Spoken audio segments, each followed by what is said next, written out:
शाम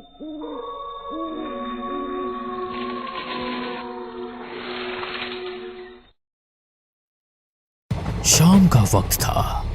कस्बे से दूर बसे पुराने गांव भैरवपुर की गलियां हर रोज की तरह सुनसान हो चुकी थी। आसमान में हल्के बादल थे और ठंडी हवा के झोंके पुरानी हवेली की टूटी खिड़कियों से सनसनाहट पैदा कर रहे थे। गांव के लोग इस हवेली के पास से भी नहीं गुजरते थे। कहते हैं यहां अजीब अजीब आहटें सुनाई देती है, जैसे कोई अनदेखा इंसान आस पास घूम रहा हो। रीना अपने दोस्तों के साथ गांव घूमने आई थी। सबने मजाक मजाक में कहा, चल रीना, तू तो बहुत बहादुर बनती है। अगर सच में हिम्मत है तो फिर हवेली के अंदर चल। मुझे किससे डर लगेगा? भूत वूत जैसी कोई चीज नहीं होती। रीना अकेली हवेली के अंदर चली गई। टॉर्च की रोशनी टूटी दीवारों पर पड़ते ही डरावनी परछाइयां बनने लगी। वो चौंक कर पलटी। वहां कोई नहीं था। शायद मेरे दोस्तों ने मजाक किया होगा। लेकिन अगले ही पल उसने टॉर्च की रोशनी में देखा, दीवार पर उसके अलावा एक और परछाई हिल रही थी। रीना की सांसें तेज हो गई। उसने धीरे से पुकारा, कौन है वहां? पर कोई जवाब नहीं मिला। बस धीरे धीरे कदमों की आहट पास आने लगी। वो भागकर बाहर निकली। दोस्त हंस पड़े। क्या हुआ? रंग उड़ गया चेहरे से? रीना कांपती आवाज में बोली, नहीं, अंदर कोई था। दोस्तों ने मजाक उड़ा दिया। लेकिन उस दिन के बाद से रीना के साथ अजीब घटनाएं होने लगी। कभी रात में उसके कमरे में किसी के चलने की आवाज आती, कभी शीशे में उसके पीछे कोई धुंधली परछाई दिखाई देती। गांव का नाई रघु रोज रात को देर तक दुकान बंद करता। एक दिन जब वह तालाब के किनारे से घर जा रहा था तो उसे लगा कोई उसके पीछे पीछे चल रहा है। कौन है बे? सामने आ! पर कोई जवाब नहीं। वो तेज कदमों से चलने लगा, लेकिन नाहट भी उतनी ही तेज हो गई। अचानक उसके सामने एक सफेद साया खड़ा हो गया। आंखें गहरी हरी चमक रही थी। रघु, तेरा समय आ गया है, तू बच नहीं पाएगा। रघु जोर से चिल्लाया और भाग खड़ा हुआ। अगले दिन गांव वालों ने देखा रघु पागल सा हो गया था। वो बार बार कहता, आहट मुझे ले जाएगी, आहट मुझे ले जाएगी। अनिरुद्ध गांव के स्कूल में मास्टर था। वो भूत प्रेत में विश्वास नहीं करता था। लेकिन एक रात जब वो हवेली के पास से लौट रहा था तो उसने साफ साफ सुना जैसे भारी जूतों की आवाज उसके पीछे से आ रही हो। अरे ये कैसी आवाज है? यहां तो कोई और नहीं है। वो मुड़ा, लेकिन पीछे सिर्फ खाली सड़क थी। फिर अचानक उसके कान में किसी ने फुसफुसाया, तू बच नहीं पाएगा। रीना, रघु और अनिरुद्ध तीनों अलग अलग लोग थे, लेकिन सबने एक ही चीज महसूस की और वो थी आहट। गांव में धीरे धीरे डर फैलने लगा। लोग कहने लगे कि हवेली में दबे किसी रहस्य की वजह से ये सब कुछ हो रहा है। गांव भैरवपुर में अब हर कोई हवेली का नाम लेते ही सिहर उठता। रीना का चेहरा अब पीला पड़ चुका था।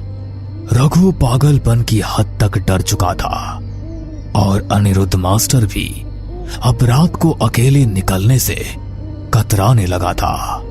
लेकिन ये डर यहीं नहीं रुका।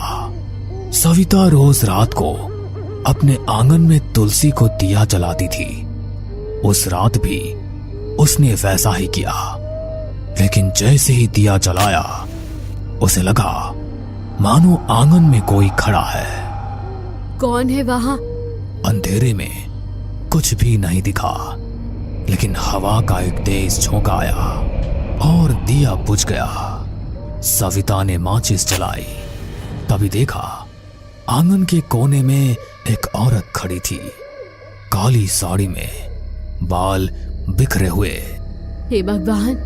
वो औरत धीरे धीरे आगे बढ़ी और उसके कान में फुसफुसाई, आहट सुनो, आहट सुनो, तुम्हें कोई लेने आ रहा है। सविता चीख पड़ी। घर वाले दौड़े, लेकिन वहां कोई नहीं था। अगर यहां कोई आत्मा है तो आज मैं उसे शांति दूंगा। वो मंत्र पढ़ने लगा। तभी हवेली की सीढ़ियों पर धीमे धीमे कदमों की आवाज आई। कौन है वहां? कोई जवाब नहीं, लेकिन अचानक उसके सामने लोहे की जंजीर अपने आप हिलने लगी। मोहन घबरा गया, लेकिन हिम्मत करके मंत्र पढ़ता रहा। तभी दीवार पर खून से लिखा उभर आया, आहट से बचना नामुमकिन है। मोहन के हाथ से माला गिर गई। वो भागते भागते गांव लौटा। ये जगह अशुभ है, वहां कोई अनदेखी शक्ति है। अमर गांव और कस्बे के बीच बस चलाता था। एक रात उसकी बस में कोई भी यात्री नहीं था। बस सुनसान सड़क से गुजर रही थी। अचानक उसने देखा बस की पिछली सीट पर कोई बैठा है। उसने शीशे में देखा सफेद कपड़े पहने एक आदमी, जिसका चेहरा धुंधला था। अरे कौन है? टिकट तो लो। कोई जवाब नहीं। अमर बस रोककर पीछे गया। सीट खाली थी। वो लौटकर ड्राइवर सीट पर बैठा। तभी उसके कान में आवाज आई, बस चलते रहो, आखिरी मंजिल तो मेरे पास है। अमर की हालत खराब हो गई। उस दिन के बाद उसने रात में बस चलाना ही छोड़ दिया। गांव वालों की दहशत सुनकर पुलिस ने जांच के लिए डीसीपी अरविंद को भेजा। अरविंद बहुत तर्कसंगत इंसान था। भूत प्रेत की बातों पर हंसता रहता था। अरे ये सब अंधविश्वास है, मैं खुद हवेली जाऊंगा और देखूंगा। रात को वो टॉर्च लेकर हवेली पहुंचा। दीवारें खंडहर हो चुकी थी, लेकिन अचानक सीढ़ियों पर भारी कदमों की आहट गूंजी। रुको, कौन है वहां? उसने टॉर्च जलाई। सामने कोई भी नहीं था, लेकिन अगले ही पल उसे लगा जैसे किसी ने उसके कंधे पर हाथ रखा हो। वो पलटा, वहां सिर्फ हवा थी।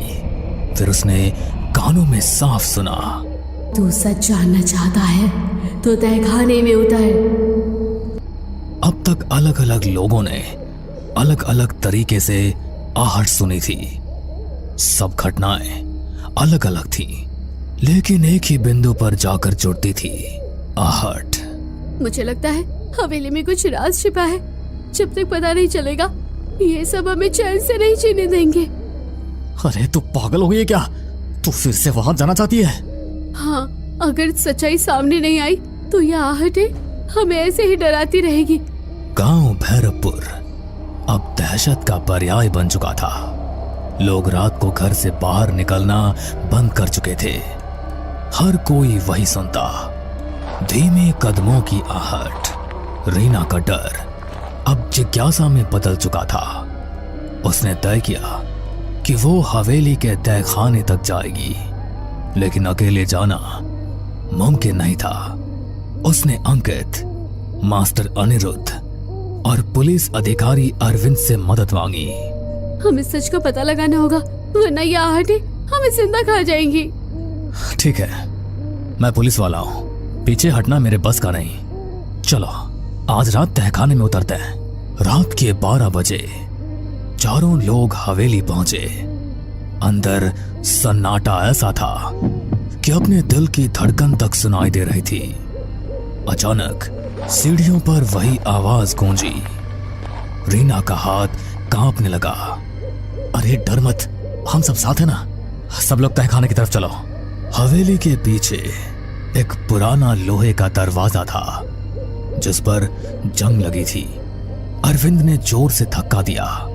दरवाजा चरमराते हुए खुला और बदबू का एक तेज झोंका आया। सीढ़ियां नीचे अंधेरे में उतर रही थी। चारों लोग नीचे उतरे। तहखाना ठंडा और सीलन भरा था। दीवारों पर काई जमी थी और बीचों बीच एक टूटी चौकी रखी थी। देखो वहाँ। दीवार पर खून से लिखा था, आहट मेरा श्राप है, जो सुनेगा उसका अंत होगा। ये सब किसने लिखा होगा? तभी तहखाने के कोने से एक सफेद धुंधला साया उभरा। सबके कानों में वही आहट गूंजी। मैं इस हवेली की मालकिन ललिता हूँ। 100 साल पहले मेरे पति ने लालच में मुझे यहीं जिंदा दफना दिया था। मेरी चीखें, मेरे कदमों की आहट सब यही गूंजती रही। रीना की आंखें फटी की फटी रह गई। तो ये सारी घटनाएं वही आहट? हाँ। अचानक तहखाने की दीवारें हिलने लगी। छत से मिट्टी गिरने लगी। ये क्या हो रहा है? मेरा श्राप अनंत है। जो सच जानता है वो भी आहट से बच नहीं सकता। रीना, अंकित, अनिरुद्ध और अरविंद चारों बाहर भागने लगे, लेकिन हर तरफ से आहट की आवाज आने लगी। कभी पास, कभी दूर, कभी ऊपर, कभी नीचे। सभी हवेली से बाहर आने लगे। तभी अरविंद ने सबसे कहा, अगर हम इस हवेली को ही जला दें तो शायद ललिता का दफन शरीर भी जलकर मुक्ति पा लेगा और आहट का ये पूरा किस्सा ही खत्म हो जाएगा। उसके बाद सबने मिलकर पूरी हवेली में आग लगा दी और सभी हवेली से बाहर निकल आए। हमने सुना भी था कि हवेली की मालकिन अचानक गायब हो गई थी। असल में उसे मार दिया गया था।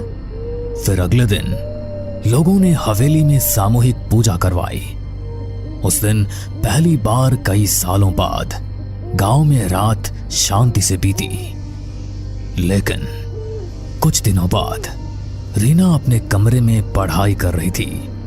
खिड़की से ठंडी हवा आई।